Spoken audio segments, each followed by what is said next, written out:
Party ने किया press conference और लोकसभा चुनाव की रणनीति के बारे में जानकारी दी है। जगदलपुर में भारतीय जनता पार्टी कार्यालय में भाजपा प्रदेश अध्यक्ष और जगदलपुर विधायक किरण सिंह देव ने प्रेस वार्ता आयोजित की, जिसमें उन्होंने आगामी होने वाले लोकसभा चुनाव की तैयारी की और उसको लेकर जानकारी दी है। उन्होंने कहा कि जिस तरह छत्तीसगढ़ की जनता ने विधानसभा चुनाव जिताकर हमें सत्ता में बिठाया है, उसी तरह हमें यकीन है कि एक बार फिर छत्तीसगढ़ की जनता 11 की 11 लोकसभा सीट जीतकर हमें केंद्र में सत्ता बनाने में सहायता करेगी, क्योंकि जनता जानती है कि छत्तीसगढ़ में जो भी विकास कार्य हुए हैं वह भारतीय जनता पार्टी के कार्यकाल में हुए हैं।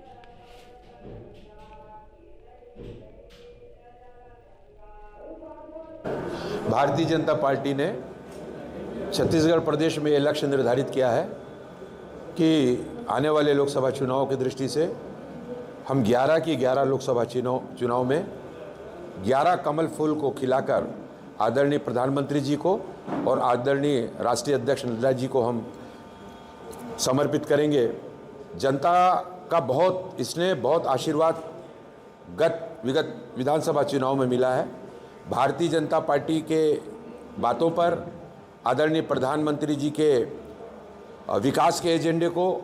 उनकी गारंटी को, प्रधानमंत्री जी की गारंटी स्वयं में एक गारंटी है, उसको विश्वास प्रदर्शित करते हुए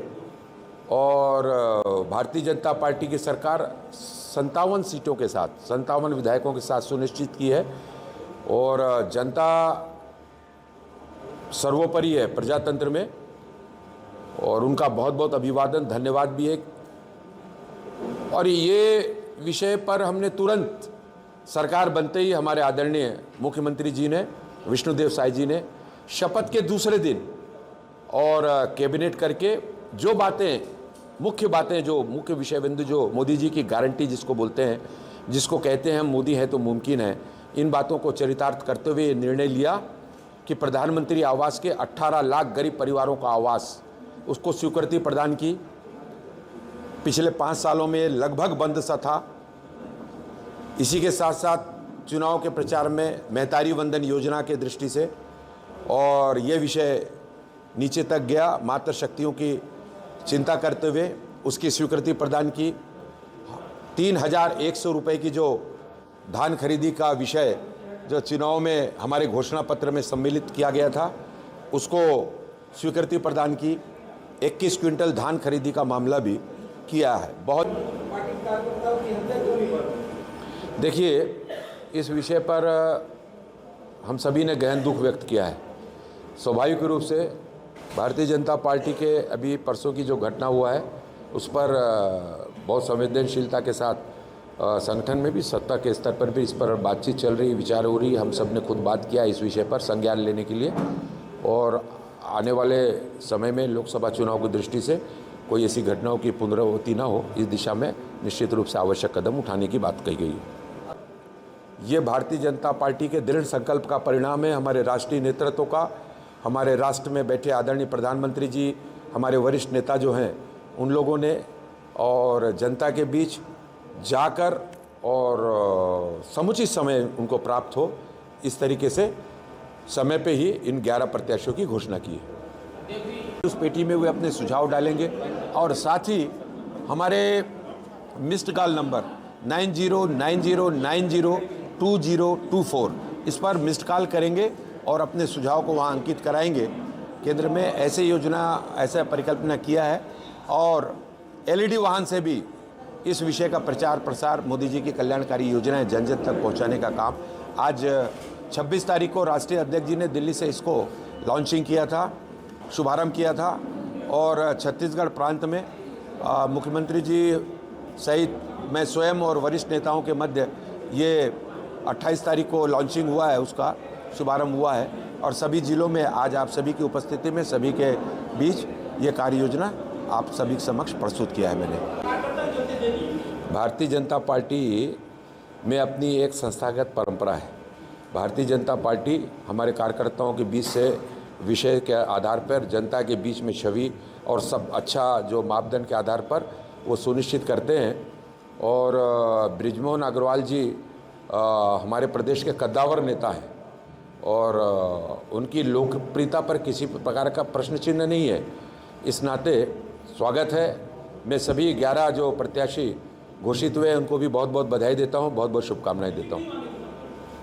ये आपको बृजमोहन जी से पूछना पड़ेगा। नहीं, हाई कोर्ट जाने का अनुशंसा या उनको ये सुझाव हमारे या भारतीय जनता पार्टी की तरफ से नहीं था, लेकिन मेरी बात हो रही इस संबंध में, अभी आए हुए भी हैं। मैं इस विषय पर अपनी बात जहाँ तक पहुँचानी उस तरीके से बात पहुँचाऊँगा और हर यथासंभव और उनके हितों पर क्या अच्छा हो सकता है उस पर बात करके उस पर निर्णय करने के लिए आगे बढ़ेंगे। यह प्रमुख विषय जिसमें भारतीय जनता पार्टी के राष्ट्रीय नेतृत्व के दिशा निर्देश पर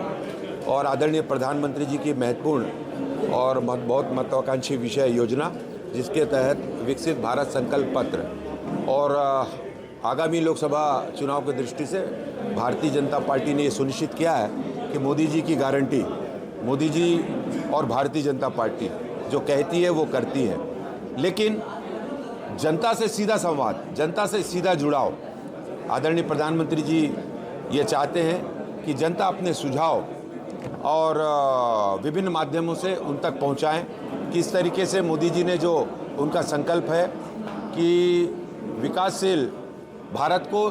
2047 तक और विकसित भारत में परिवर्तित करने की दृष्टि से, विकासशील छत्तीसगढ़ को विकसित छत्तीसगढ़ में परिवर्तित करने की दृष्टि से, और उनकी जो कार्य योजना है, जो कार्यक्रम है, उनकी लाभकारी कल्याणकारी योजना जो पूरे देश में चल रही है, छत्तीसगढ़ के भी छत्तीसगढ़ की सरकार बनते ही तेज गति से पहले भी चल रही थी, जो 15 वर्ष में भारतीय जनता पार्टी की सरकार थी उसके अंतिम कार्यकाल में और अभी भी, और 10 वर्षों से जिस तरीके से मोदी जी ने संकल्प लिया है विश्व के मानचित्र पर भारत को प्रथम स्थान पर लाने का, हमारा जीडीपी, हमारा आर्थिक उन्नयन में हम पिछले 11वें स्थान से उछलकर मोदी जी के, आदरणीय मोदी जी के प्रयासों से हम 5वें स्थान में पहुंच गए हैं। बहुत जल्दी चौथे और तीसरे स्थान पर हम 2 वर्षों के अंदर पहुंच जाएंगे। निश्चित रूप से जनता क्या चाहती है, जनता के मन में मोदी जी के प्रति भारतीय जनता पार्टी के अगाध स्नेह और विश्वास हुआ है, क्योंकि उनकी परिकल्पना के हिसाब से सभी समाज, वर्ग, जाति, धर्म, संप्रदाय को लेकर और इस तरीके की कल्याणकारी योजनाओं को संकल्प लेकर मोदी जी ने नीचे तक पहुंचाने का काम किया है। आगे उनके मन में क्या है, जनता से भारतीय जनता पार्टी के प्रत्येक कार्यकर्ता सीधा संवाद करेंगे। कोहार्ट का निर्माण किया गया है जिसमें विभिन्न समाज, समुदाय, चाहे हमारे संस्थागत जो प्रमुख हैं उसमें पत्रकार बंधुओं से लेकर हमारे चिकित्सक हैं, राष्ट्रीय अंतर्राष्ट्रीय खिलाड़ी हैं हमारे, उसमें साहित्यकार हैं, उसमें विभिन्न जो समाजों का प्रतिनिधित्व करते हैं, इन सभी को ऐसे समाहित करते हुए सभी के साथ कोहार्ट मिलन समारोह हमारे प्रकोष्ठों के माध्यम से और हमारे बूथ लेवल के हमारे जो कार्यकर्ता हैं वो नीचे तक जाकर जन जन से संवाद स्थापित करेंगे और एक सुझाव पेटी कर लगभग 6000 के आसपास ऐसे पूरे देश में भेजी जा रही है, को लेकर खाका खींचा जा रहा है सभी वरिष्ठ नेताओं के साथ, राष्ट्रीय नेताओं के साथ मार्गदर्शन लेकर, और ये काम किया जाए। प्रति विश्वास व्यक्त करते हुए पत्रकार बंधुओं का, प्रिंट और इलेक्ट्रॉनिक सभी पत्रकार बंधुओं का हर वार्ता में हमारे बीच पूर्व प्रदेश के महामंत्री, पूर्व विधायक आदरणीय डॉक्टर सुभाव कश्यप जी उपस्थित हैं। आपकी ओर बस्तर लोकसभा के संयोजक का दायित्व है नरसिंह राव जी, हमारे मंडल अध्यक्ष सुरेश गुप्ता जी, कोषाध्यक्ष रजनीश पानीग्राही जी, महिला मोर्चा की अध्यक्षा आज जी हैं, हमारे बबुल नाग वगैरह। आज का मूल विषय है और एक महत्वपूर्ण योजना, कार्य योजना आदर्श 47 तक जिस तरीके से अवधारणा आदरणीय प्रधानमंत्री जी ने की है और इस तरीके से और एक जाति, विभिन्न संप्रदाय, विविध क्षेत्रों में काम करने वाली संस्थाएं, ये सब सीधे आमंत्रित होंगे। ये एक सीधा संवाद की स्थिति निर्मित होगी, या तो पत्र द्वारा एक सुझाव पेटी, आपके मन में क्या है आने वाली सरकार की दृष्टि से और विकसित भारत की कल्पना की दृष्टि से, आप या तो अपने क्षेत्र में विश्वास करते हुए आज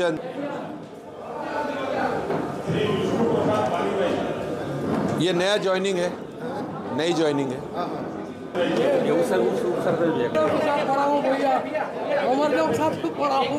आप विश्वास रखिए, आप उस सरपंच है ना, आपके पंचायत के डेवलपमेंट, आपके क्षेत्र के विकास के लिए हमारी सरकार निश्चित रूप। आइए प्रदीप जी।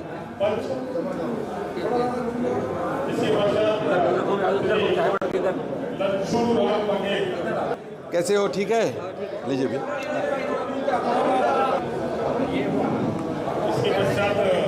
चलिए, बधाई बधाई, बहुत बहुत। अभी तक जितने भी इस विषय पर आपने जो कहा है, रेल लाइन के विषय पर भी हमें जितना भी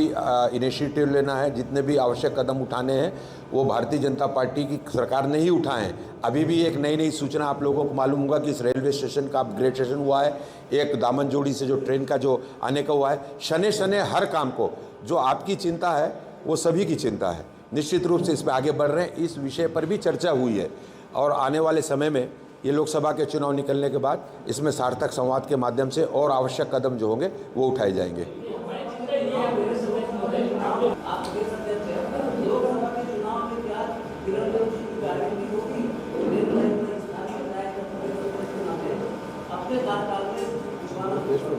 देखिए ये है, मैं आप बता रहा हूँ कि हम मोदी जी की जब गारंटी जी की बात करते हैं ना, तो उसमें सब कुछ सम्मिलित है। आपका जो प्रथम वर्ष था, प्रथम प्रश्न था, उसके विषय में भी मैं आपको बता दूं कि आपको चहुमुखी विकास कहीं दिखा होगा, विकास के काम, तो भारतीय जनता पार्टी की या तो 15 साल की सरकार में, या मोदी जी के 10 वर्षों के कार्यकाल में, या अटल जी के कार्यकाल में। पिछले 5 वर्षों के कार्यकाल में 1 इंच का काम भी किसी क्षेत्र में नहीं हुआ हो, चाहे वो इंफ्रास्ट्रक्चर का डेवलपमेंट हो, चाहे इनके किए गए वादों हैं, घोषणा पत्र के हुए हैं। हमने तो अभी आपके सामने ये पक्ष रखा है कि हमने तो इसको प्रूव भी किया है कि मुख्यमंत्री जी के शपथ लेने के दूसरे दिन कैबिनेट